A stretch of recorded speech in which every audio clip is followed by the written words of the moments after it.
Branchog to extend the abatement of the public nuisance at 2435 Long Lake Road. We heard from Doug at our last meeting, and he asked for an extension. I don't recall what that extension was. Mayor, I don't know if we ever really got to what the extension was going to be. The resolution that was passed at a previous council meeting is in your packet, so you can see that the current deadline is, I thought it was the 12th, October 12th. On or after October 13th. So Doug, what was your request? Could you come up to the mic? Well, I guess what I'm requesting is maybe to have it set in a couple stages so I can get it all done. I moved some stuff, but you know, it's only me, so it's hard to get stuff totally moved. The backyard is nice and neat, and I showed Priscilla that. The front yard is what I'm working on to get it so that's nice and neat, so nobody has any objections to it. But it's taken me time, plus I have to work. And as you know, I drive truck, so I'm not home. I'm home 2 days, 1 day a weekend is when I'm home. And I work as hard as I can to try to keep everything up. Since the last meeting, I moved out 4 vehicles and other stuff. But I was gonna ask for some time to clean up the front and then have Priscilla come out. And then I was wondering about the back because, well, since the last meeting, I moved some stuff out on my lot and it was broke into again.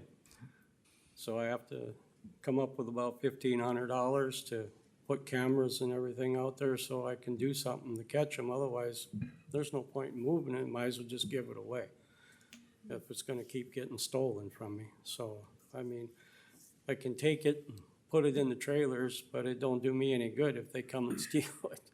I mean, I laugh about it a little bit. It's not funny, but I wish we could catch them. That would be nice.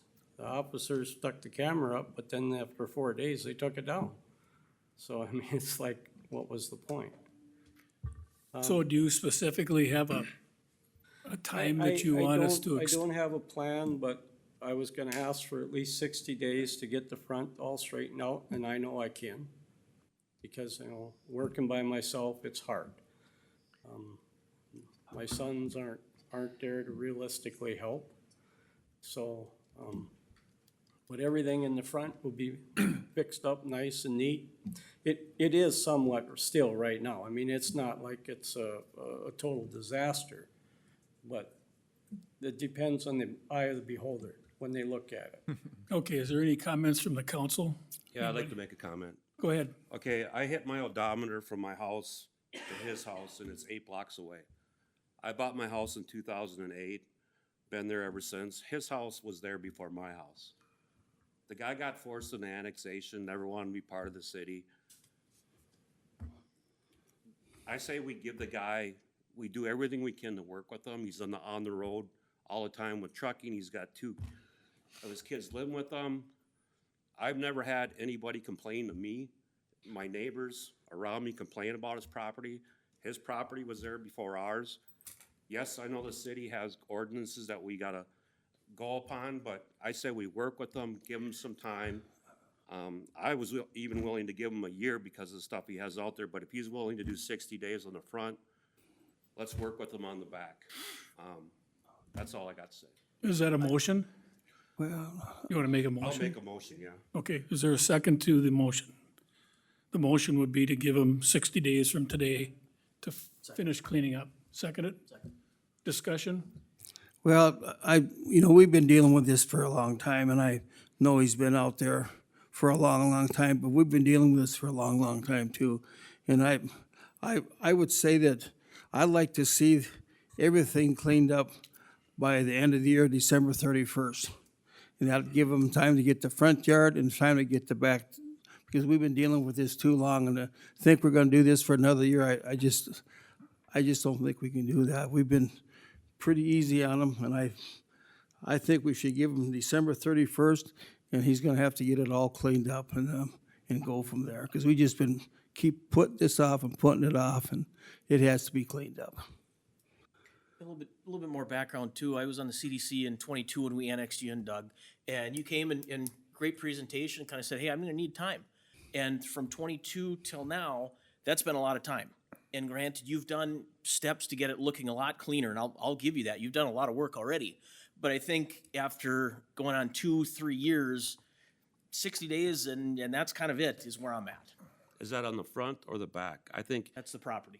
I think you, The entire there's no way property? he's gonna get Entire every, property. I don't think he's gonna get everything out of there in 60 days out of the back.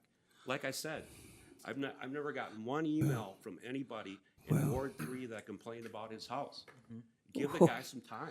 There's been so much discussion on this, and when we got into the city, we had people that lived out there said, thank goodness we're gonna get this thing finally cleaned up.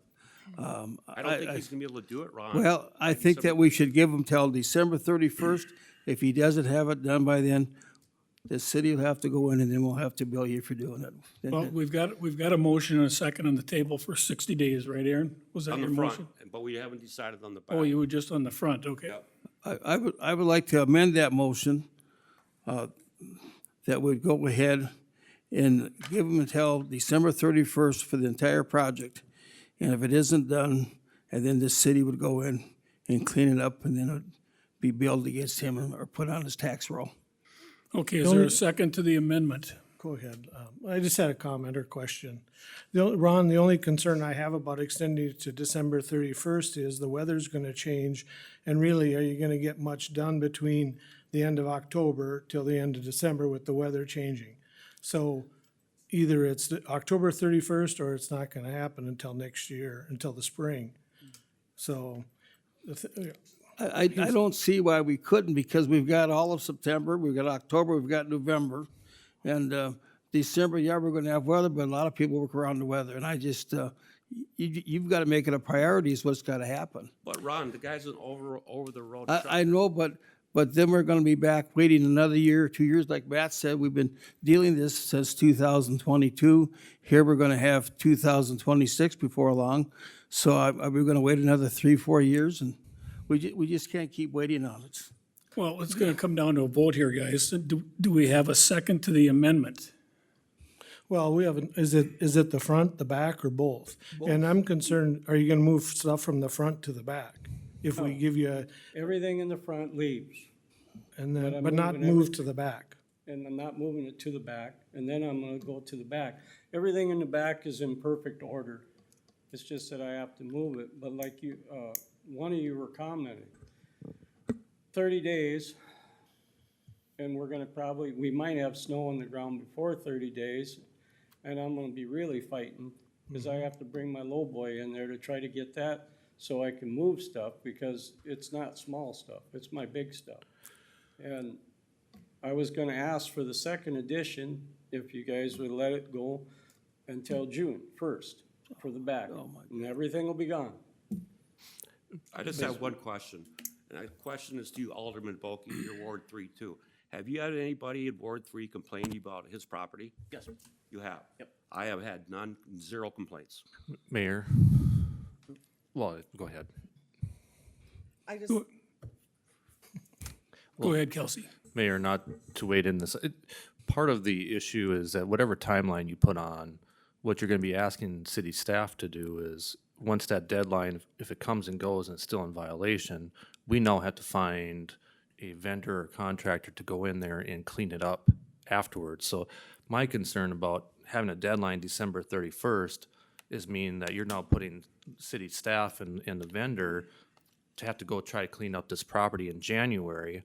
So if it's 2 feet of snow, you know, we're gonna have to go in there and plow it out to get the items out. So keep that in mind. I think Alderman Delaney's right. And when you talk about those weather conditions, it's not necessarily just for Doug to be able to remove the material. It's what happens if he misses the deadline, and now the city and the contractor has to go out there and remove it as well. So would that increase the cost, I would imagine, yeah, as well? certainly, Significantly? absolutely. If we have to go basically plow a road into the back of the property to access those cars, so But the bill's gonna go on Doug's taxes, right? it would.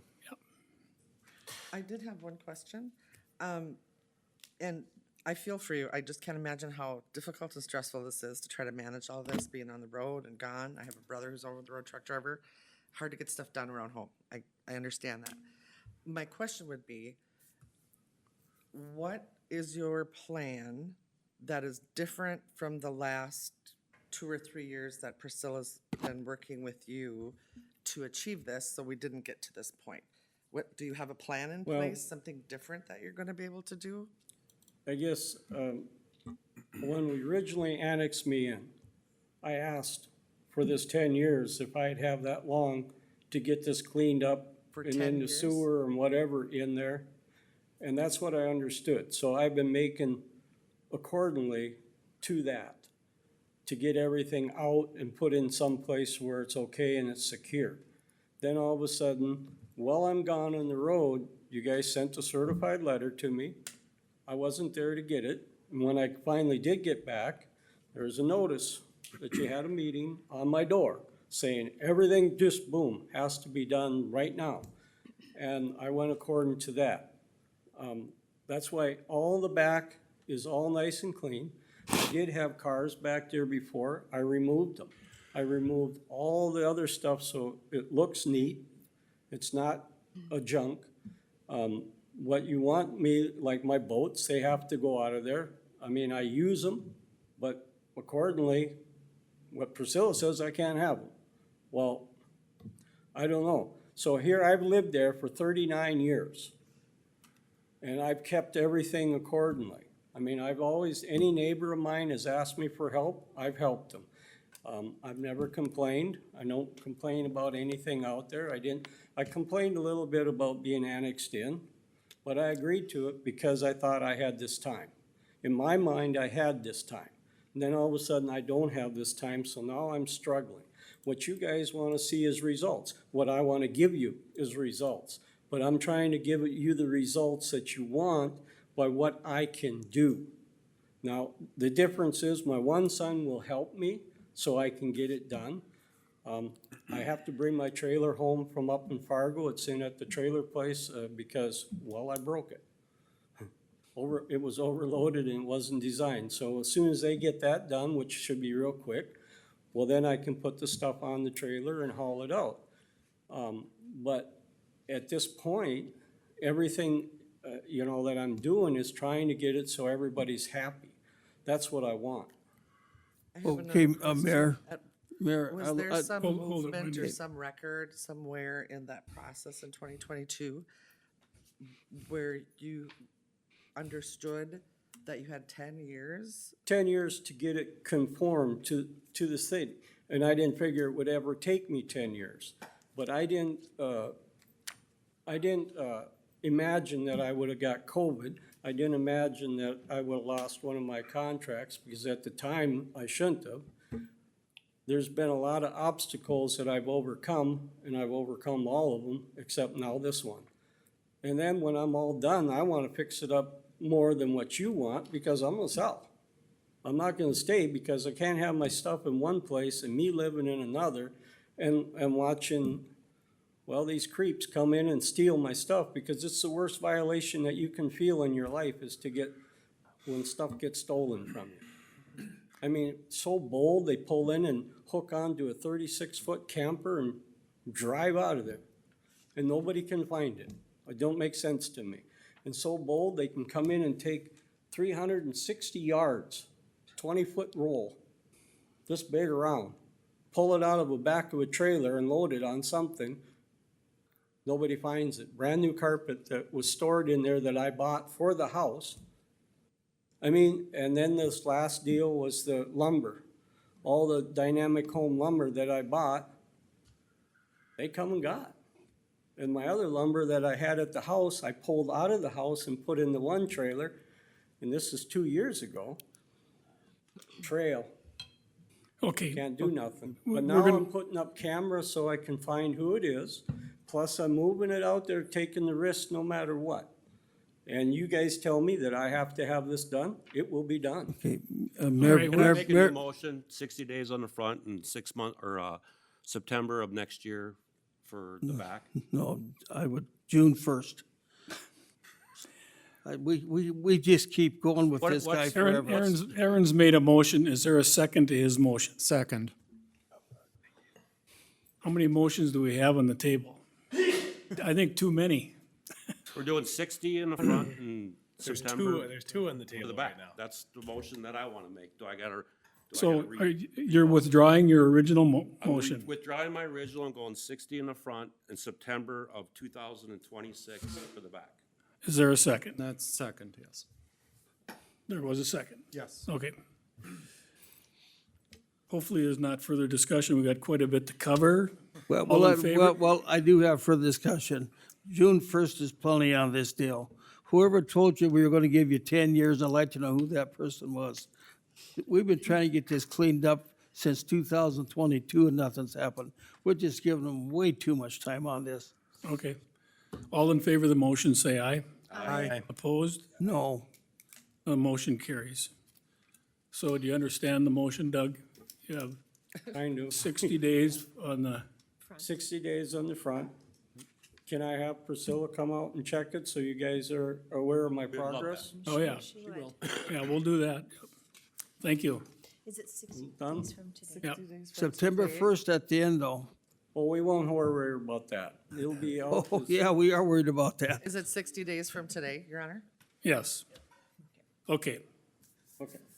I don't think there's anybody here for item 2, so without objection, I'd like to jump down to item 4, which is project updates on Westlake Drive, Pavilion and City Park, and Washington Ballpark. Kelsey, do you want to introduce these items? Mayor, I'm gonna probably defer to City Engineer John Pratt for the Westlake Drive update. Okay. John? Mayor and council, we just thought since we were all getting together, it was probably a good time to provide a bit of an update, or at least an opportunity for council to ask some questions on where we're at, maybe with the Westlake Drive project and the beach project. Since we last had the full council together in a work session, I think it was in June.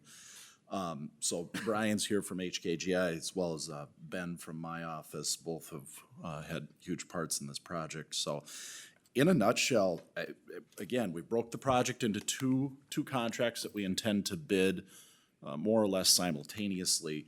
The first of those is the roadway or the core project, which again is the street and the trail and the sidewalks and kind of everything up top, if you will. And that'll be a cooperative project with Becker County. That design's pretty well buttoned up. It's been submitted to MnDOT. It's on its way down to the Twin Cities, to their central office for review. We gotta get through that process, and then we'll be ready to go with that. Truthfully, there have not been any significant changes as we've gone through things. You know, we thought maybe there'd have to be a tweak here or there. That has pretty much stayed as presented since June. So not a lot to say on that.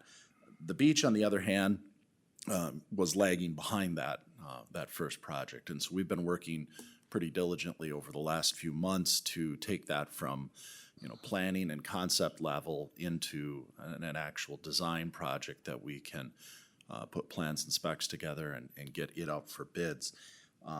Been a lot of fine tuning and adjusting, things that I'm not gonna bore you with. I'm just trying to tweak sidewalk locations and alignments to make things ADA compliant, so we don't have to have railings or minimize stairs and things like that, and getting into the details with fixtures and stuff like that.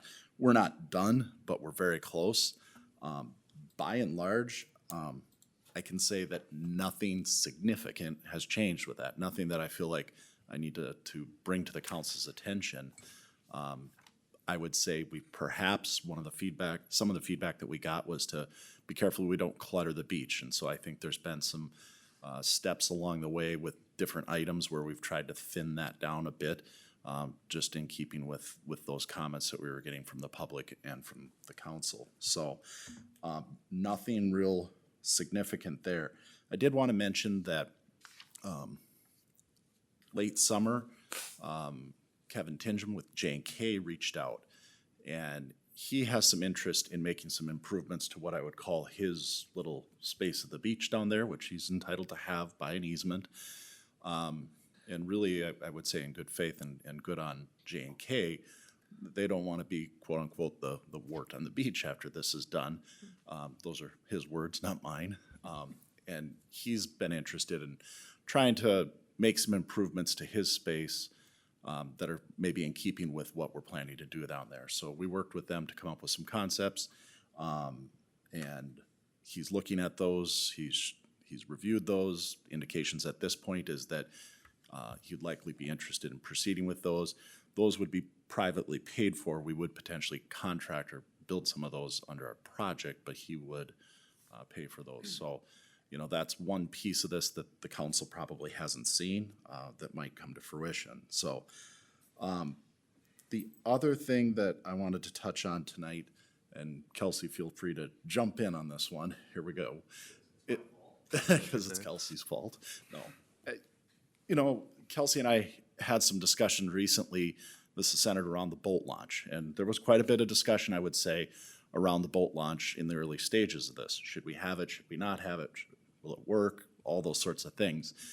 You know, I think we did talk about removing it, but we probably really got hung up on, well, what's the best way to do a boat launch if you're going to have one, and maybe kind of got going down that rabbit hole.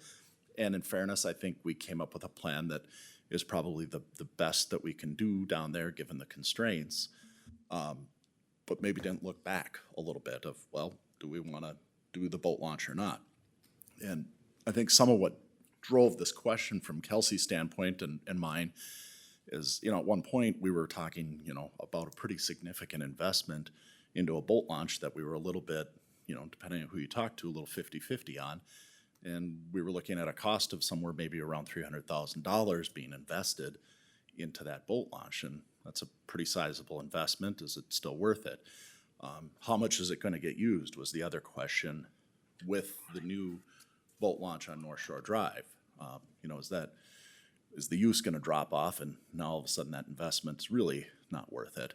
So what I would tell you is, in response to a couple of those things, is we have fine-tuned the costs with the boat launch, and they've gone down pretty considerably. Part of that is the DNR is agreeing to provide us some of the concrete planking, which is actually quite expensive. All in, by the time we've finalized all this stuff, we're spending just a little over $100,000. So I mean, that helps. It's still a large sum of money, but far less than $300,000.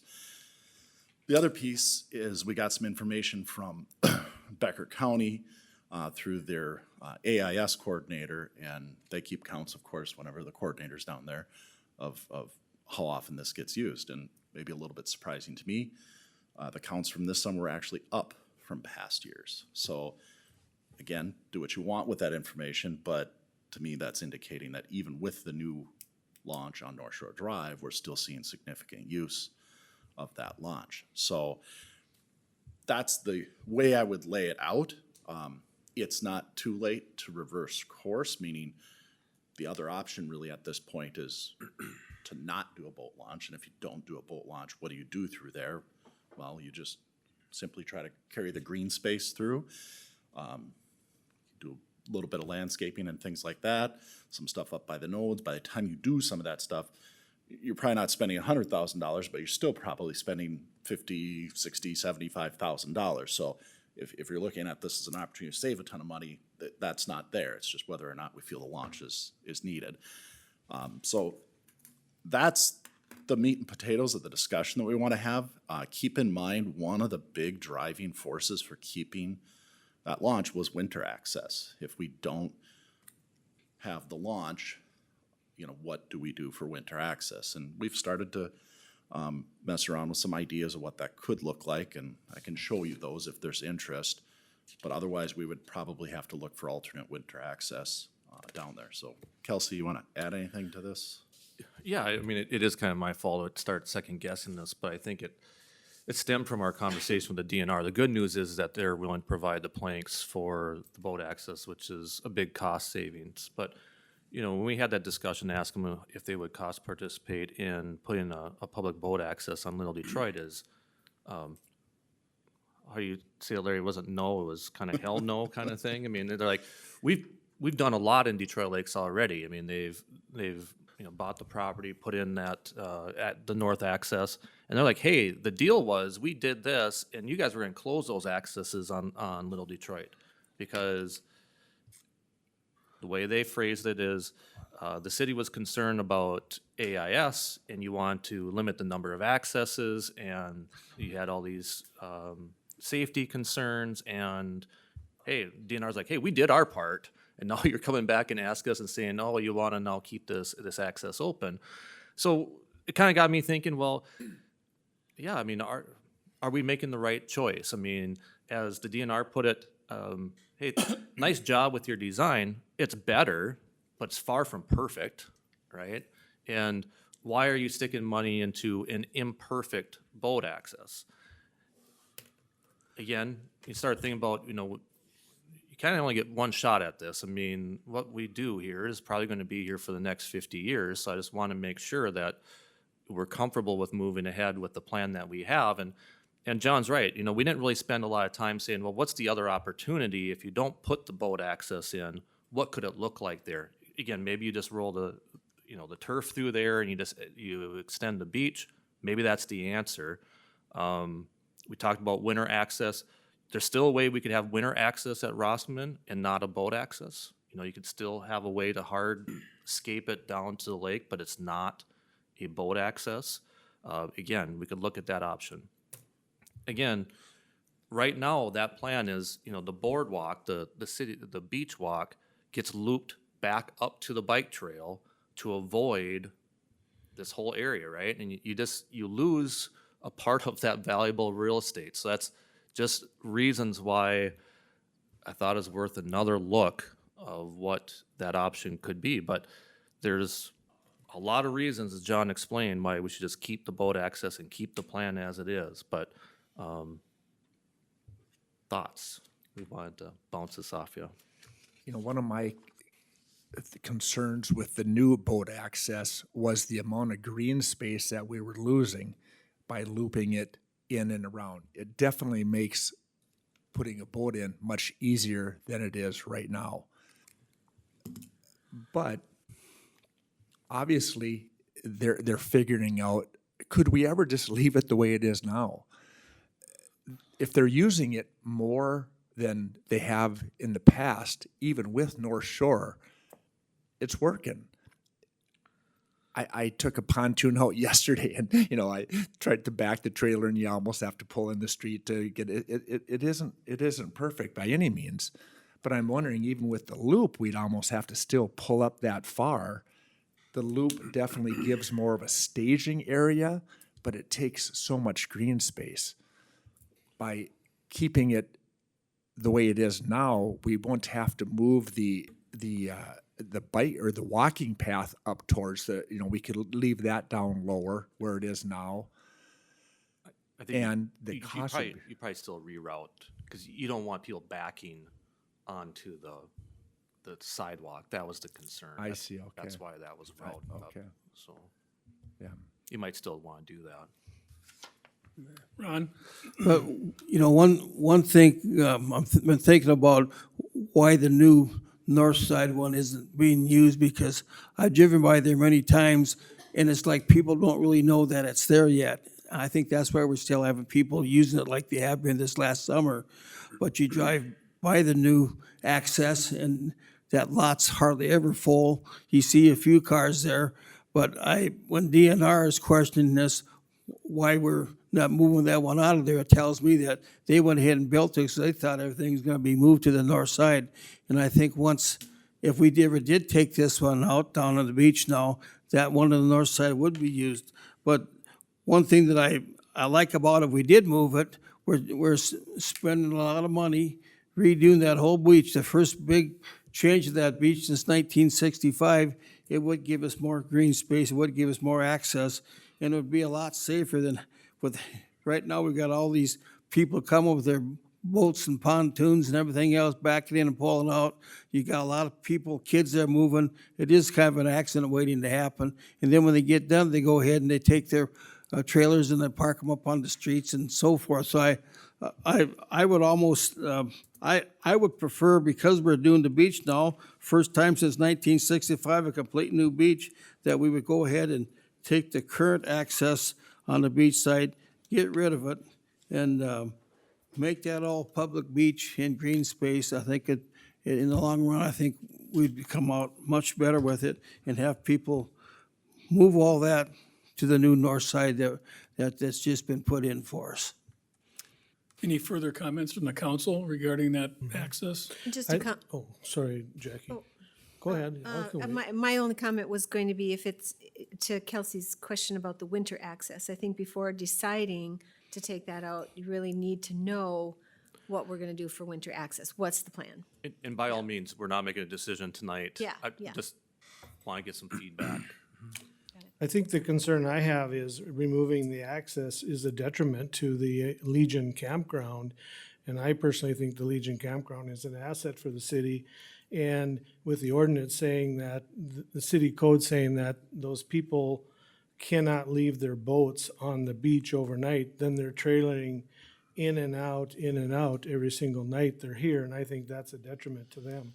So I would be in favor of continuing the access. Any further comments? I'll say that I'm also in favor of continuing the access on Little Detroit. And as a person 2 doors down from the new one, I think it is used nicely, and maybe it isn't used, it isn't full every day, but there are days where there are a lot of boats and trailers in there, so, but I think it's a great neighbor to have, so 2 doors down, so. I ditto you and Alderman Duraney too, and my concern is in the wintertime, you get all these people with ice castles. And I'll tell you what, that brings a lot of money in this town, and you take that access away, that's not good. Yeah, sorry. Oh, I was gonna say, I agree as well, and I think to your point, Craig, I would be concerned about the safety and pulling out, so anything we can do to keep people off of the road during that and keep them from backing over the sidewalk, I think those two things would be my primary concern around it. I would vote to keep it in, but I would also be interested in seeing what the plans look like to get on access in the winter. Okay, so anything else, John? Nope, I think that's enough feedback, unless the council had any other questions related to the Westlake Drive and Beach project. Okay. So we'll move on and talk a little bit about the pavilion in the city park. Brian, are you gonna take that one, or? Yeah, Mayor, thanks. We just conducted our third steering committee for both of those projects, the combination of the pavilion site design and the reconstruct of that facility and the city park master plan. Some good feedback from the group on that today on some preliminary concepts. We're going to revise and edit those accordingly and get them prepared for a community open house on October 7th, which we'll host down at the pavilion. Following that, there'll be a subsequent opportunity at an event, I think, following that weekend on the 11th for additional input. And combining that with some online engagement over that week and a half long period from there will give us quite a bit to go on to kind of refine towards preferred concepts for both the broader city park master plan, the site design around the pavilion, and some guidance towards the pavilion architecture and program for that facility as well. So all of that will lead then towards a submittal at a schematic design phase to the State Historic Preservation Office for their review, and then subsequently to the construction manager for review and pricing at that stage. So as we conclude the community engagement component, we'll be back in touch with the steering committee to gain some more of their insights on that preferred direction, all leading up to those subsequent submittals going forward. So I think a lot will happen over the next month and a half in both of those projects, and we'll be able to update you accordingly as we hear on the community engagement side. So any questions from council on that? Okay, thank you, Brian. Thank you. And we're gonna talk a little bit about the pavilion as well. It's Sean, right? Yes, Mayor. Yeah. Good evening, Council. Sean Senesco with JLG Architects. JLG is hired to be the architect of record on the pavilion project. I don't have too much more to offer than what Brian had just did, but I wanted to give kind of an update on what our next steps are with the pavilion project, to give you kind of a look ahead for the next couple months. we've just began what we call schematic design phase, which is kind of the first formal design phase of the project. Really, the goals of schematic design are trying to establish a site plan and a floor plan that meet the goals of the project and the community. We're starting to identify what the exterior looks like, materials, building systems, structural systems, all of those things. So as Brian mentioned, we'll be working with the steering committee to keep progressing that effort moving forward. I was going to touch on SHPO, but Brian already did that. I think just to give you kind of a sense of some of the work that has been done already, we've begun efforts to get a site survey for the project. We've also got a geotechnical report done. Those two things really set us up for success to kind of hit the ground running to continue our design. As anyone would have probably imagined, the geotechnical report, which studies the soils in the site, no surprise to anybody, the soils aren't great on the Pavilion project site, but we've already started to discuss with our structural engineer options, cost-effective options for how we're going to manage that. So just a quick high-level update. Happy to take any questions, but just wanted to give a sense of where we're at. Any questions for Sean? All right, thank you, guys. Washington Ballpark, Kelsey, you want to take that one? Yeah, Mayor, I decided to run through a few photos. We had some new 3D renderings kind of done based upon our current plans. I guess the bad news is we're not out to bid yet. We're still working through a few hiccups, but every hurdle we get over, we're one step closer to getting the thing out. So I'll just kind of zip through these. Again, this is kind of the exterior view. Don't pay too much attention to that sailboat in kind of the plaza there. We're still working on what that concept's going to be. But generally, you can get some feel for what that color and look is going to be on the exterior. Going back to the green, dual doors, extension of the fence up to the corners of the grandstand helps provide some access control for different events. This is kind of on the Washington Avenue side. This is the new ADA ramp that will be installed along with kind of a viewing plaza that is again kind of on the south side of the grandstand. The new dugout, that'd be the guest dugout, is right next, kind of sandwiched just to the east of the ADA ramp. This whole area would basically be concreted. Again, kind of a plaza area as you walk over to the concession stand. Skipping over to the Langford side, this is the view, kind of the home dugout and kind of the east view of the grandstand. You'll just have stairs basically on this side, no ramp. This is the view from the field of the grandstand. You'll notice on both sides there's a carve out for basically some ADA access for seating area. The backs on the seats have been taken out every other one. Right now it's pretty tight in there if you try to walk through and sit, because there's those high backs on every one. This view is basically every other one of those back stops are removed. Again, this is kind of the Langford view, kind of clean up where that batting cage and stuff is now. We have a storage area that's added on as a part of the home dugout. There's also kind of a coach's room also in that dugout. Again, this is the Langford view, so that batting cage and the bullpen gets moved down kind of the third base foul line. I think this actually just jumps, we just jumped over to Washington Avenue. This is, you'll see it again. We skipped that. This is, High-rise buildings in there. yeah, right. That's, I think that's the white condos technically. Oh, it used to be white condos. I got to stop calling them the white condos. This is the new concession stand and kind of the plaza on the first base line. You'll see that Alderman Caulfield was talking about foul balls earlier, and you know, one of the main goals of doing the project is new netting. And that was one of our first hurdles that we had to get over. But you'll see much higher netting. In this case, the netting's all the way down to that concession stand on the first base line. So again, this is kind of a viewing plaza. This is on the back side of the new concession stand, along with the new flagpole area and flagpole plaza. This is the view from inside the grandstand, and there's probably better views, but I want to point out, this is new. You see this area here? So this is the traditional walkway that you see in the grandstand. This is the elevated area that you walk around. Again, we have new railings here.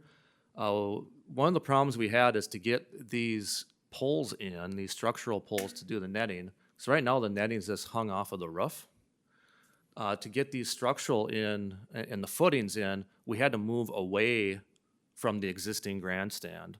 So instead of having just a 2-foot gap here, which would be convenient for collecting garbage, we moved this out about 5 feet and basically put, basically a false wall that's closer to home plate. So that moves this whole backstop, which is pretty large now.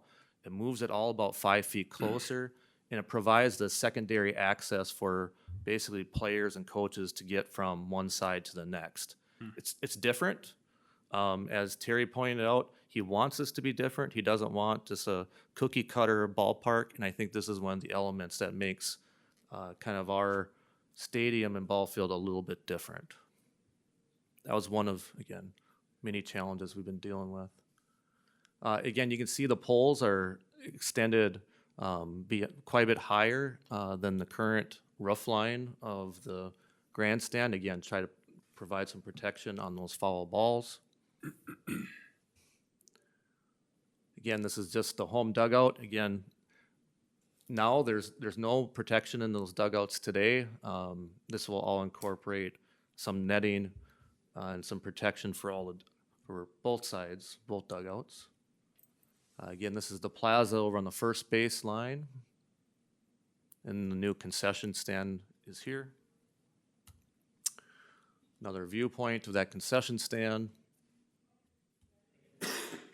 Plaza. For sure, the bullpen, visitors' bullpen will be moved down to that first base foul line. This extra batting cage is kind of an option right now.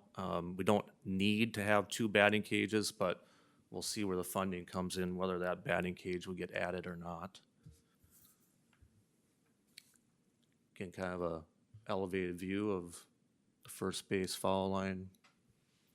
There's the third base. And inside the dugout, or inside the stadium again. This is inside. This is basically the ticket booth here that would be facing the outside. These are the windows, these are the existing cross braces. And again, the restrooms would be on the inside underneath the grandstand.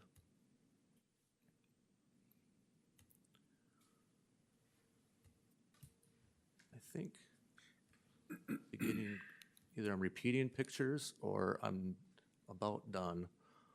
110, I think I got a couple more.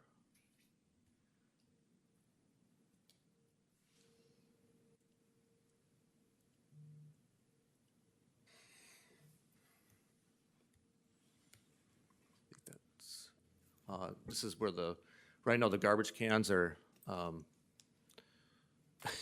just sitting out here in the backside. This will be a new enclosed garbage area. This is inside the press box. I think that's the last picture. The press box will remain, but actually that top row will actually be a kind of an observation or viewing area. I think that's it. Kelsey, do you have any update on the fundraising? Not any exact numbers. We continue to get a good response. This community is amazing. People just kind of come out of the woodwork and say, hey, we're interested. We just sent out a mailer to about 600 addresses. So those hit the mail last week, and we've gotten one already back, I know of, pledge sheets. So we'll see how that turns out too. Okay, is there any questions from the council? Kelsey, About the Washington- is this bid gonna include a turf field right now, or what are we gonna? Yeah, great question. So there's 2 bid packages. The first bid package is going to be the building component. So it's basically going to be the grandstand, the dugouts, and the concession stand. The second phase is basically kind of a civil project, and that's gonna be the field improvements and the turf. That is kind of in a parallel tract, but that'll probably be bid slightly later than the building bid. Further questions? Okay, thank you. So that concludes our project updates, correct? Correct. We'll move back to item 3 then. We'll get into the capital improvement plan. We need to do two or no? I'll leave that to the last. I don't think there's anybody here for that, Jackie. So the capital improvement plan, John, are you gonna lead off or? Without objection from the administrator, yes. Okay. So, Mayor and Council, I'll give you a little where we're at with some capital improvement planning, and there's a number of new council people that have not probably been through this process. So just a little background, and then we'll kind of dive into the projects themselves so that the council can provide some input and comment. But we update this, generally speaking, every couple of years, at least formally in terms of going through, restructuring it, bringing it back to the council, having hearing and things like that. It all essentially starts with a number of meetings with city staff and department heads and trying to kind of pool and collaborate ideas, needs, and things like that that we all have related to street and infrastructure projects. And that is, this plan focuses on those street and infrastructure improvements. So we work through that. We get it to a point, which is where we are tonight, where we wanted to bring it to council, get some feedback from the elected body. Generally, or at least the last couple times, we have followed this up with a public hearing where we'll kind of have a same presentation to the public where we advertise it, and if folks want to come in and hear about the plan, they can, and then ultimately we adopt the plan. Why do we do this? It's quite simply just a roadmap for our infrastructure improvements. We call it a 5-year plan. It's got some projects that stretch out past that, but just sort of generally speaking, we're trying to look out over the horizon for the next 5 years. It is, to some degree, the first level of public communication related to projects that we are planning on doing. We get it on the website and things like that. It gives people a bit of a heads up that, hey, your street might be on the radar for improvement. It helps us prioritize the needs that we have. We have plenty of needs, but probably moreover, it helps with financial planning. Every year, Heidi's looking at this when she's starting to look at budgets that you all work through. Vernell is using this information to help establish water and sewer and utility rates. It helps us when we want to pursue different funding applications or outside funding sources. So that's sort of the why we do it. The thing to note is this is far from any sort of a commitment. We will add, we will delete, we will reorganize. I will say that as a city, I think we've done really well of utilizing the plan, meaning it doesn't just go to waste. It is our guiding principle, if you will, and we get a lot done off of it, but it will change. It's not by any stretch a commitment. The project costs are incredibly preliminary. They're there to help gauge the scope and size of the project, but we haven't dug into these things to any great detail. So that's sort of my intro to this thing. Couple of other comments on the front end stuff. We keep kind of a running tally. This has probably got 7 or 8 years worth of past or completed street and utility improvement projects in there. And I show that just as, I guess, from a posterity standpoint to show that what we've accomplished over, since about 2018, it's over $70 million worth of improvements, that's a lot.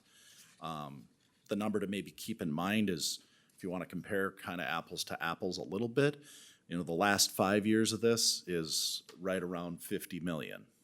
If you're sort of keeping score with what the next 5 years has to come, you got to keep in mind inflation and things like that. But a lot of projects on that list. I'm not going to walk through all these. We have a similar project outlining parking lot multi-use trail improvements. And again, we separate these a little bit is this is a fairly good accounting of what we've used some of our food and beverage tax funding on over the last number of years. So I'm gonna flip through the worksheets real quick, but it is gonna be fairly quick. This is a summary table of all the street and utility improvement projects. We've got about 60 million laid in there. Again, kind of a partnering table, looking at parking lots, multi-use trails, and then we've got sort of this third table, really are projects that the Development Authority is looking at with industrial parks and things like that. So those are just good summaries. We've got a couple of maps. It's good to look at these, I think, from the standpoint of, are we spreading our dollars around the community, making improvements and not focusing on too much of one area? But it's just a good reference. Another map in here of the city's bike route, multi-use trail mapping. Again, just a good reference. So hopping into it, starting in 2025, some of these you guys are well versed in. Linview Estates, we talk about it every month. That project's out for bid right now, so I'm not gonna spend any time talking about it. 270th Avenue, I think the council's fairly familiar at this point that that's on the docket. We've done a PER and we're probably targeting a project for next summer on that. Also in 26, of course, we just got done talking about the beach in Westlake Drive, so that's in here.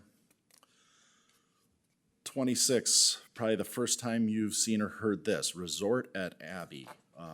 That is just the tentative name given to what would be a plat on what we call the Wendell property. So this is south on 270th Avenue on the northwest corner of Abbey Lake, south of Lake Forest. The map you see there is really, really preliminary. I don't even know that they've submitted this in a preliminary plat format, so I'd call it concept level. We don't know if it'd be this. They haven't made any formal request yet, but there's been discussion. So really the way you need to look at this is just, it's a placeholder project for something that we know is brewing down there and that we ought to financially plan for. It'll be driven completely by what the developer wants to do and when they want to do it, but we're trying to just program some dollars in for something we think might happen. So John, can I ask Absolutely. Are we able to ask Anytime. questions? Okay.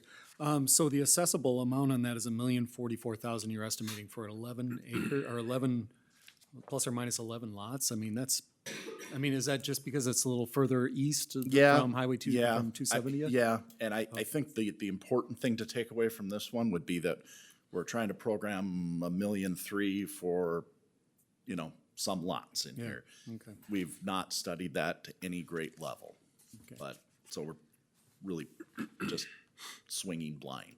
Okay, thanks. Again, I think that's just a theme, like all these new subdivisions, we don't know when they're gonna come in. I mean, our crystal ball just isn't that clear, so we just throw, pepper these into the plan, just so we have, some financial modeling based upon when they could feasibly happen, but, Marty Solomon might show up next year and say, I wanna do Antler Ridge next year. Or next week. We go, oh, okay, well. So, yeah, that's exactly it. Can I ask you a quick procedural Anytime. question? So, for instance, Resort at Abbey, so we know that this project, we've gone through all of the planning commission and, well, we haven't approved a plat or anything like that. No, but- he hasn't done any But how, plotting. so how do we know this is on the radar? Sorry. Yeah, we've had, from a staff standpoint, we've met with Mr. Wendell a couple of times along with some of his representatives. I would say a couple times they've had some discussions with Larry. A lot of it's been centered around annexation and things like that, but that process has now been completed. And so, So no formal steps have been taken in terms of this None. being on this is just conversations and we're, Yep. have a pretty good idea that this is gonna happen at some point.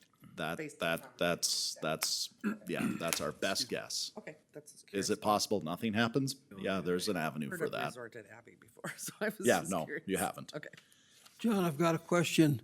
How many miles of roadway do we have in the city of Detroit Lakes now? And And then we're looking at these future projects, how many more miles are we gonna be adding? Do we know those numbers? I don't know those numbers off the top of my head, Ron. I mean, roads of existing roadways were 200, I'm not gonna get that right. 189. Yeah. Sean and I argue about this, but somewhere 189, 200 miles is what we have now. What we're gonna add, I don't Right know. now, 200 plus what we're gonna add then, okay, all right, thank you. Moving on to the next project, and again, feel free to stop me, I'm just gonna kind of skim here, is we have a number of projects, and you'll see a theme here coming up on what we're calling the north side neighborhood. And so we are making a concerted effort, I would say, to make some street utility improvements in the area south of Highway 34, north of BNSF tracks, west of Roosevelt, east of Washington, if you can kind of envision that. I've been fortunately working with the city for nearly 20 years, and I can count on just a couple of fingers how many projects we've done in that area. My point being, we have a lot of very old infrastructure up in that area that is gonna need some attention, and we better start taking some bites at that before it catches up with us. So we've done a fair amount of recon and trying to prioritize some of these. I fully expect, I've got all these individually laid out. We could end up mashing all these together. We might split them into 3 projects, could be 2. We'll have to see. There's a number of things, how that'll play out. So don't get too hung up on that. They probably won't be single projects, but these are all neighborhood streets that we plan to do street and utility reconstruction projects on. So you've got Central Street from Washington to Roosevelt, right now laid in 27, a little over $2.2 million.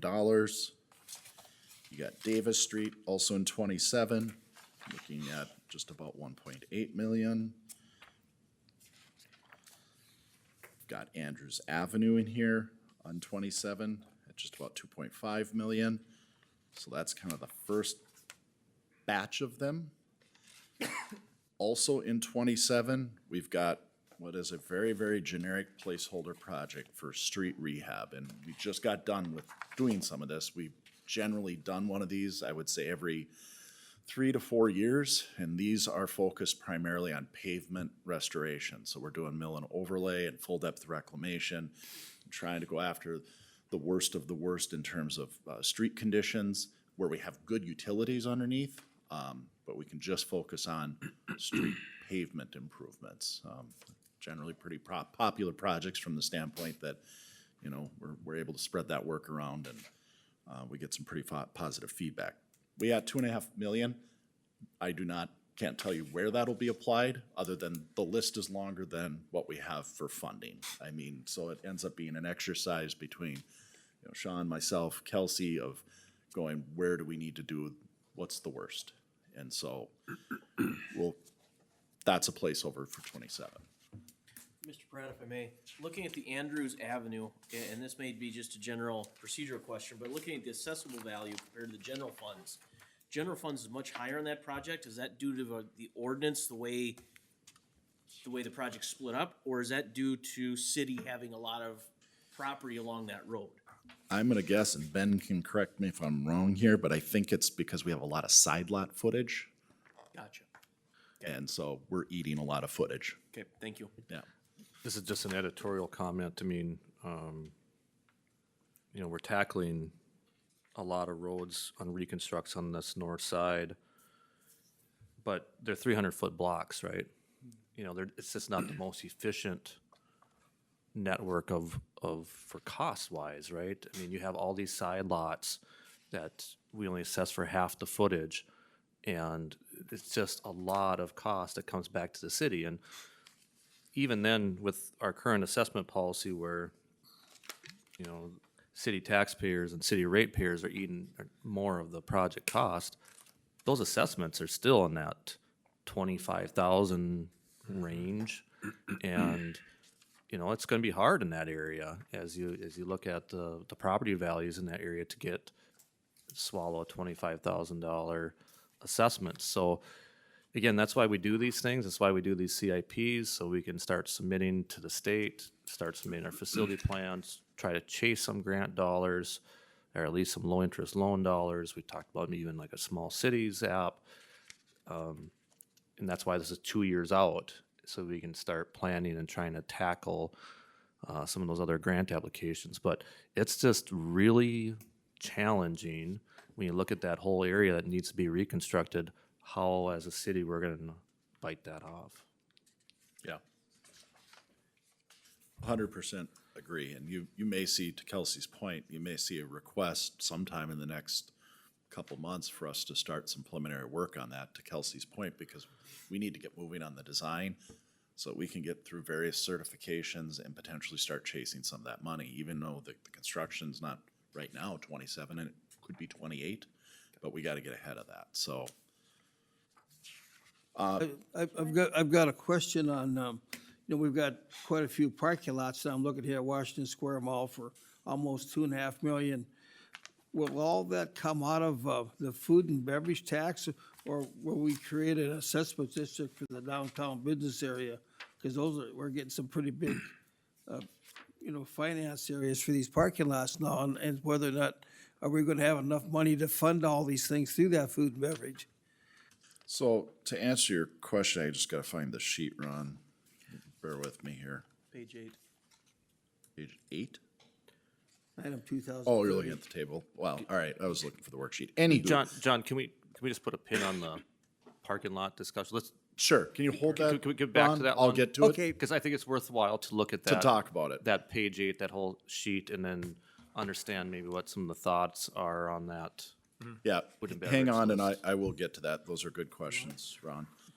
Anyway, moving into 28, again, another slew of. Excuse me. Oh, I'm sorry, Wendy. I just really have a quick question, because that's a lot of dollars running through this report, obviously.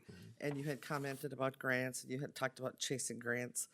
And absent those grants, what is the impact to our bottom line? Because a couple months ago, probably right before budget and, earlier in the summer, I had asked Heidi, what kind of money do we get from the state? And I came up with $38.549 million in the last 5 years in grants for various projects in the city, and $34.5 million in low-interest loans, 19.5 of which were for street projects. So my question is, if we didn't have those, how does that impact this 5-year plan? Because it seems like an awful lot of, that's half of Yeah. 70 I million mean, of the last 8 years. You know what I mean? I'm just, Sure, and I mean, there were a number of questions in there, so I'm trying to parse them out, but, I Sorry. mean, the bottom line is that, I mean, I think, to the point, that is why we have to do these capital plans, and what does it look like? Well, Heidi's pulling that into some of the financial modeling that you all get presented when we get into budget cycle, and things that don't fit get pushed. I mean, without the outside, whether they're grants or low-interest loans or some form of funding assistance, without any of that, I think it's safe to say that, yeah, we would have to trim this back. It's either trim that back or watch the tax levy go quite a bit higher. I mean, that's the short answer, and so we have to react to that. We're not guaranteed any of it, or very little of it. I mean, we get a certain amount of stability in our municipal state aid dollars that we get every year, and we use those dollars and things like that, but we're also going after low-interest loans, and at different times, we've been eligible for grant dollars 1 year, and then the next year, we're no longer considered eligible, and you can't predict a lot of that stuff. So I know it's not a real good answer to your question, Wendy, but it would have a significant impact. And, the only thing I would add is I think we're always looking between myself, Larry, Kelsey, constantly kind of on the hunt for how can we leverage outside dollars in different ways. I mean, we have our own things like food and beverage tax. The watershed has indicated that they may have some mechanisms for, say, Washington Square Mall. There's a slew of things. There's a lot of one-time grants that the state legislature puts out there, and it's a one and done, and then they're gone. and that might push a project a little I mean, I earlier. could talk about funding programs, quite frankly, for probably the better part of an hour and put you all to sleep. So But we're looking, and we're always on the hunt, and we have to have them, or we have to trim. Got a cell phone? Call who? I don't want to steal Heidi's thunder, but that's the next step too, is plugging all these in, and that's what Heidi's working on. And if you remember all the spreadsheets in the bar graphs we've looked at before, and, we try to project what debt do we have coming off, what can our levy support with new debt for debt levy, and that's the next step. Now that we have this document, start plugging those in, and that's really where you can make hard decisions of what has to get pushed back, or others, your levy's gonna go up, or something has to give, so. Was there any more, Mayor, or moving on? Moving on. Okay. Again, a number of projects on the north side, Main Street from Washington to Roosevelt, Union Street, Washington to Roosevelt, Bowling from North Street to Front Street. So that's another slug of them. We plugged in another subdivision project, Ridgeview subdivision, Phase 2. Last time I looked, I think there was a handful of houses constructed in Phase 1. Will this be ready for a Phase 2 by 2028? Maybe, maybe not.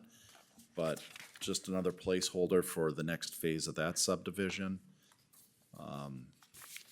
We've done a fair amount of analysis on the water distribution system as part of a larger study that led to the need for another tank on the south side of town. And so right now we're looking at 2028, putting up a smaller water tower somewhere along the south side of the lake. A lot of that's to meet fire flow needs and things like that. How many gallons are you thinking a small one would be? 300,000 is what we're planning 300,000? right now. Yep.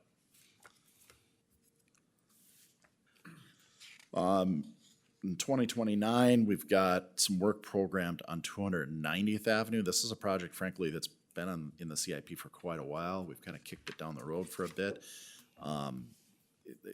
We picked 29 because this aligns with when MnDOT right now is planning to make improvements at that Highway 10, East Shore, 290th, McHugh, set of intersections out there. And so there'd be some impact to 290th, and so we've got some pavement improvements scheduled for that area.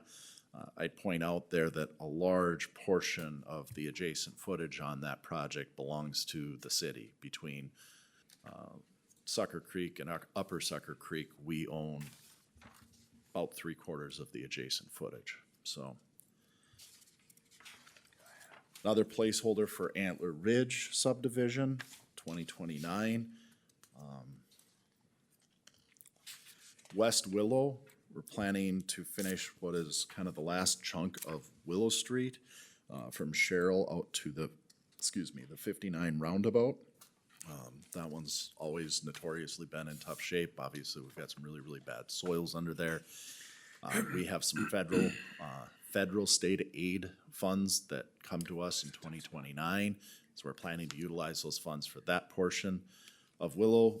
Big reason is we have nobody to special assess on that one. So that's really gonna be borne 100% by the city.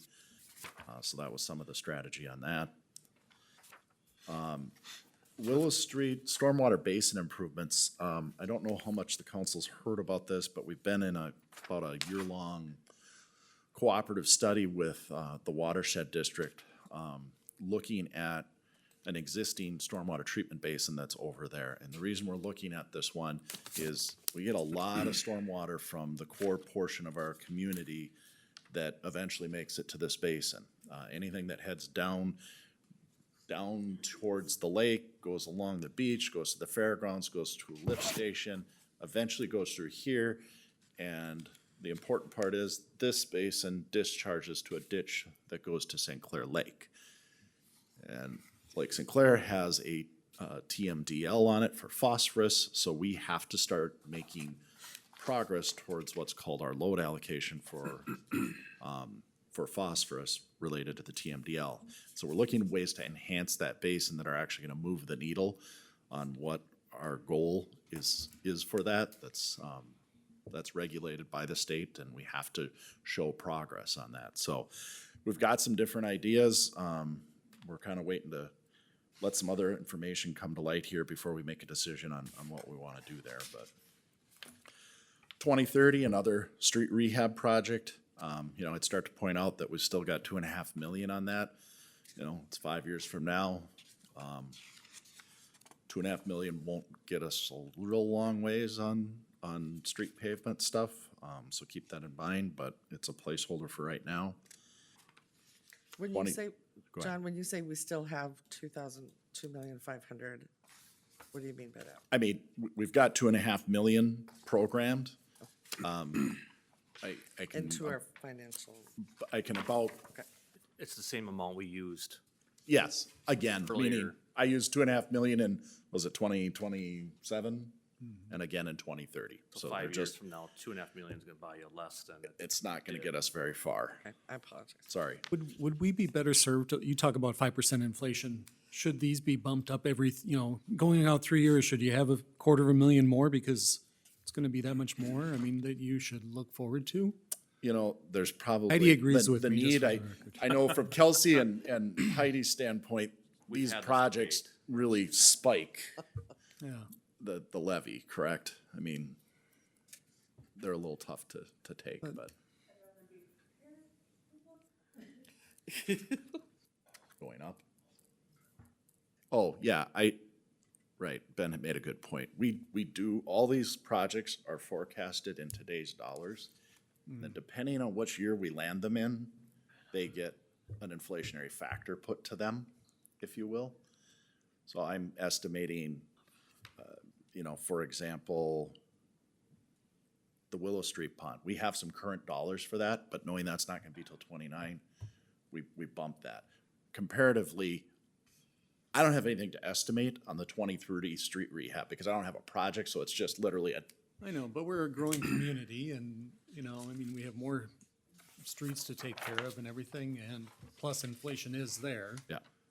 I just think that it might be, instead of it being a static number every 3 years out even, I think it just, Notching kind it of up. splitting hairs, but No, that's a fair point. John, with the, we're not getting the funding like we used to from Pelican River Water Shed with their funding. Is that gonna, are we gonna have quite an increase from money that we used to get some help from them? We're not getting that anymore, like on MS4s and all this with that? They have access, my understanding, they have some access to some grant dollars as a watershed district that we would not have access to as a municipality. So, I mean, that's what we're hoping to access, is have them. Will we still get some of that from them since we're not really getting the help like we used to? Yeah, I mean, we're hoping to. That's the discussion. Do I have any guarantee that they're gonna come to the table with dollars? No, but that's been the discussion, is that they think they can get some grant dollars to help go towards that project. But when we were dropped off of that, what's gonna happen in the future down the road for other projects that we used to need help with them, that, do we have to where we're gonna make up that money that we used to get from them for future years? I'm not aware of any funding that we get from the watershed district unless I'm missing something. Kelsey, Heidi, I don't think we get any funding from the Okay, I watershed thought we had district. some from MS4 and some of that stuff, but No, we've gotten some one-off grants for different things, but They help nothing fund through like the watershed. library, okay. a little bit. They did help, you're right. The library, but it's Correct. project specific, and then not the watershed district that's getting the money and giving it to us. They're getting it from somewhere else, like Bowser or somewhere, Correct. another state agency, and they're passing it through to. But they're an eligible applicant. Right. Where we are not. Correct. So that's what I'm saying, will we be an eligible applicant then, since they're not getting it for us, will we be able to do it on our own then? No, we're looking at them to get the funds for us. Okay. Just like, yeah, they're a cooperative project with the Nothing's watershed changed. district. Okay. Yeah, they're still doing, I'm just about there, I think, here. Again, 2030, just a placeholder for a next phase of the Southwood Shores Estates project that's under construction right now. Totally dependent on how that unfolds. We've got a couple of, the next projects have been on the plan for quite a while that deal with the installation of sewer and water infrastructure and street improvements on the west side of Long Lake. And it's basically broke into two different projects. We pursued this a little bit at one point in time. It's been a number of years now. Really, the response that we got from those folks on the west side of Long Lake was they weren't interested. It would come at a very, very large expense to the city. And so if there's no interest in the cost, we kind of just keep plugging these out there until such time that that's gonna make some sense. I don't, Kelsey, if you had anything to add to that.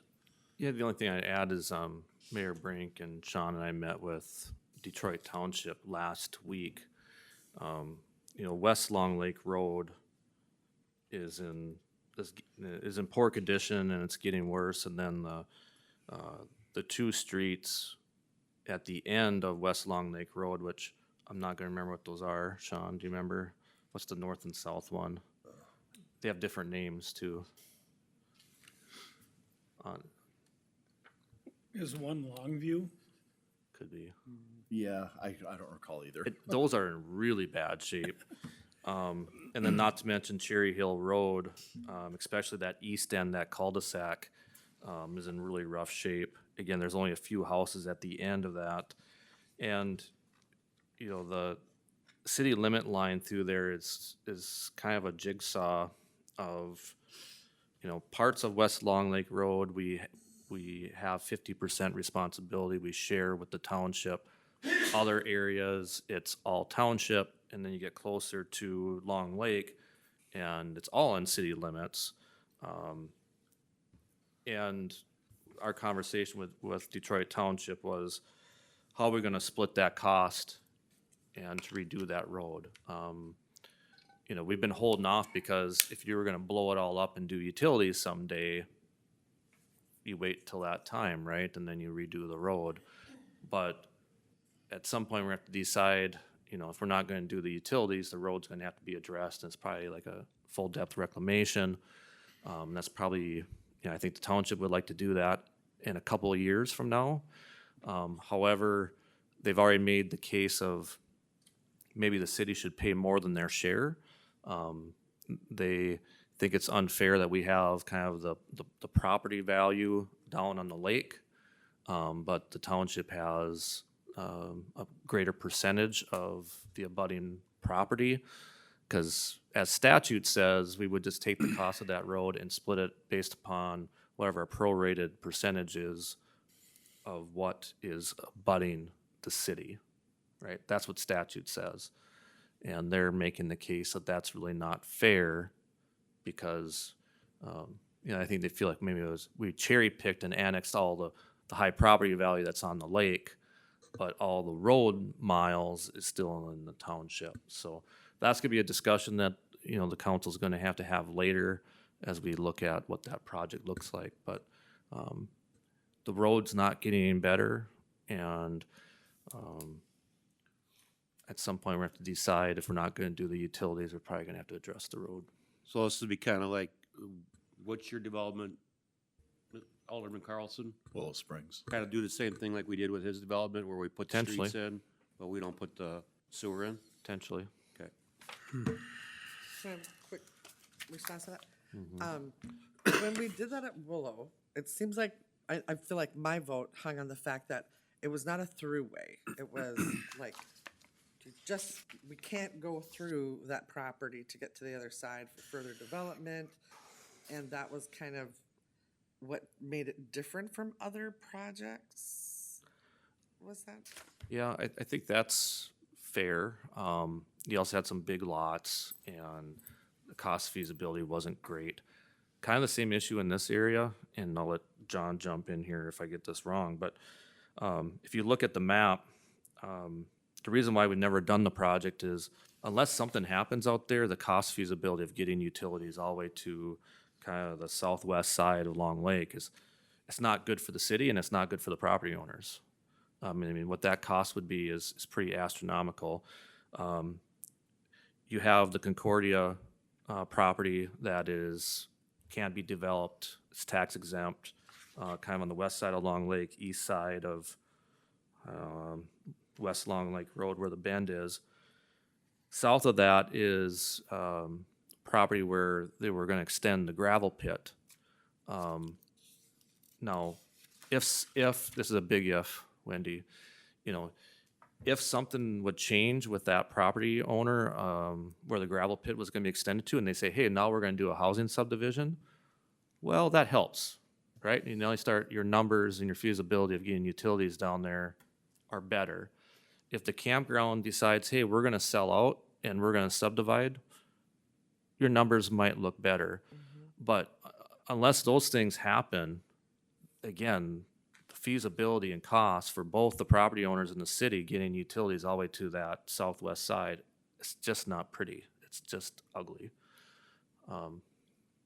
So much so to one point, we actually looked at going underneath the lake, as silly as that sounds, but that's just kind of where we're at. Well, that's, That was the plan.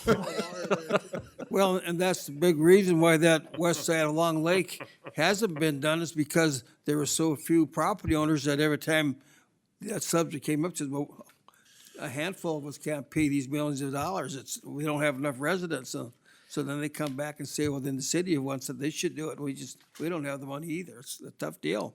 I don't know, Wendy, if I answered your question. On the west side, you got the railroad spur there, and there's not a whole lot to go that way, probably. So there's a few opportunities out there, but it's kind of limited. So basically what I'm hearing is unless there would be some situational changes surrounding that area, annexation probably isn't considered, nor is Well, the area's annexed already. the areas annexed, the water and sewer. Okay, all right, I think. Yeah, I got the it. areas in Thank you. pink are already annexed in, so then there's a chunk in the middle of where Cherry Hill Road is on the north, and then that area south, that's all subdivided and Big lots. mostly built out, but huge lots, right? So again, the feasibility of that is not, It's not good. not great. Thank you. So anyway, I think the takeaway is make sure you keep in mind when we have projects like this in here, there's a reason we have them in there, but you know, there's some big dollars tied to these and there's huge, even larger question marks. So just be aware of that. I'll try to finish up here. Rossman Avenue, this is a new one we added. This is in response to basically some real good concerns related to the water main. We've had some repairs there. We're finding out that it's old cast iron and the bolts that are holding the water main together are essentially disappearing. And with the new tower going online, that's got us a little bit concerned. We've got it as a TBD. If I had to guess, we're gonna have to move that up in the plan at some point here. But that one sort of just hit the list here, this go around. Legion Road's another one that's getting tough. We didn't have a good spot for it yet, so it's on the radar as a TBD.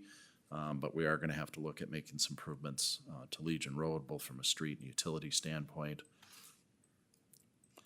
Then there's some multi-use trails. I mean, this is the Westlake Drive one.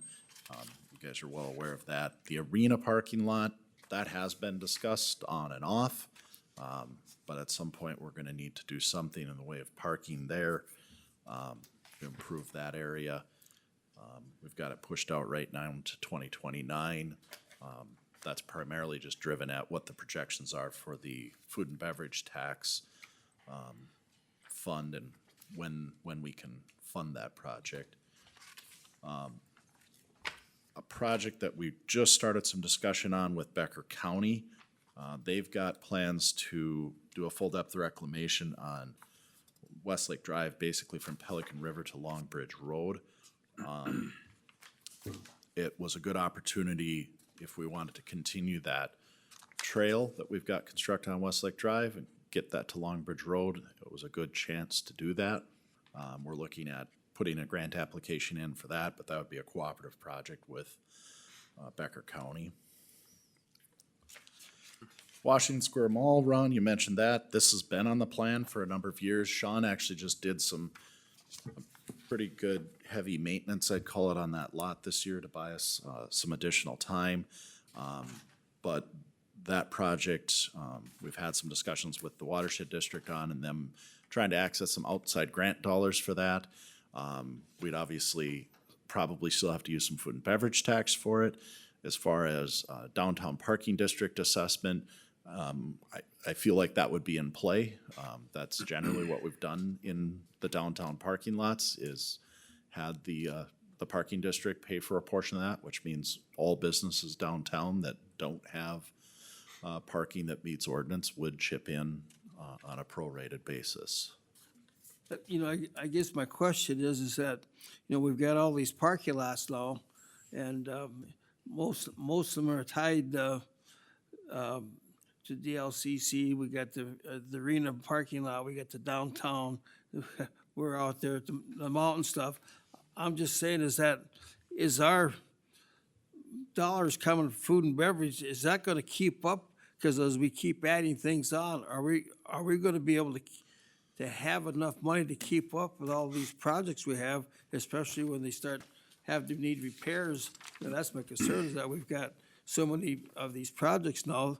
I don't know if we're gonna have enough food and beverage tax. What are we gonna use for resources and to fund these as we go down the road here? Because we've just got more and more of these parking lots to put on with these things. And Yeah, I mean, the answer is it's an annual battle. I mean, it's an ongoing, never-ending struggle, whether it's these or other things within the city. And, you know, you're not committing to do this right now, but, you know, when the time comes, we have to look at, is there money in the food and beverage tax to pay it? How much grant dollars can we get? How much do we feel like we can put on the parking district and make that palatable for the businesses? And you gotta look at all those factors. And if the answer is no, then the parking lot has to stay like it is. That's sort of, well, because right now, for the year, Heidi, what are we, like up 2 or 3% in the food and beverage, or? I mean, it's.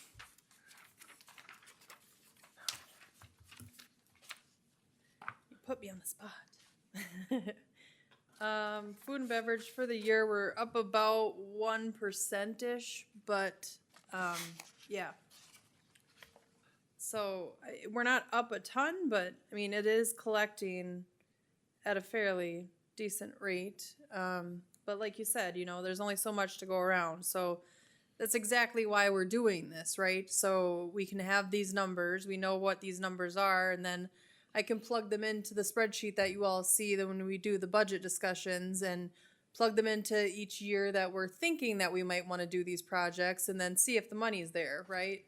And so that's sort of the exercise that I'm doing now that we have the CIP draft, is plug them all in and make sure that the funds are there to accomplish all these things.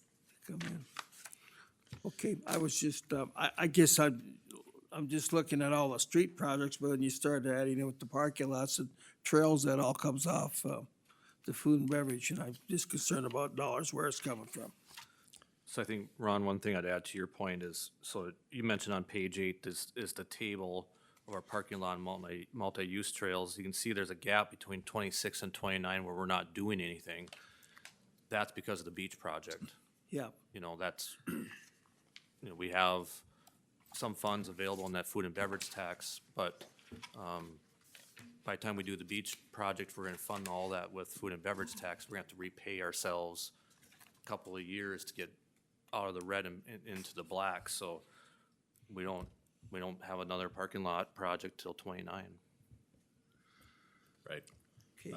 Same could be true. I mean, this multi-use trail on Long Lake Park, we designed it when we did the north side of Long Lake, deferred it, just didn't do it at the time. And so we've left it in here and we kind of just keep scooching it out. If and when we do that, we'll see. Again, the rest of these, I'm not gonna spend a bunch of time on here. They're just various trails that we've looked at. One's from 59 over to Richwood Road. We've looked at trying to finish off the trail through town. Basically, we've got it along Frazee Street now and need to get it over towards West Avenue. Done some studies on getting a trail from the Heartland State Trail up to DMRA. There's a little bit of activity on that, but we've got that on our radar. You know, to your point, Ron, I mean, a lot of these, this trail in particular, we'd probably have to seek outside dollars or it's not gonna happen. So, last couple here, Tower Road Industrial Park. This is a Development Authority project. Larry's actually working on submitting some funding applications to EDA and to the state for that project. You know, so we've got this updated into 2027 right now. We'll see. It'll depend on the success of those applications, I would say. North Industrial Park Phase 3, we've put that back to a TBD because we just signed a lease to mine that for the next 10 years, so we're not gonna be doing anything anytime soon, so. That's it. Any questions for John? And we don't have any action tonight on this, Kelsey, is that No, correct? at the earliest, it would be hearing in November Okay. on it, but like I mentioned, we, you know, staff, we still need to digest this. Heidi needs to plug this in. You know, we'll probably, we'll see. We'll have to look at some of the graphs and maybe we do that in our work session or something. We'll see. Okay. The last item is item number 2. Would somebody like to make a motion to approve that temporary license for the VFW? So moved. Motion's been made and seconded to approve the issuance of a temporary intoxicating liquor license to the VFW for October 11th at the pavilion. Discussion? All in favor of the motion, say aye. Aye. Opposed, motion carries, and the business of this council has come to a conclusion. The meeting's adjourned. I told my wife this is gonna be a fast one. Hope you don't mind, I just jumped in there to keep us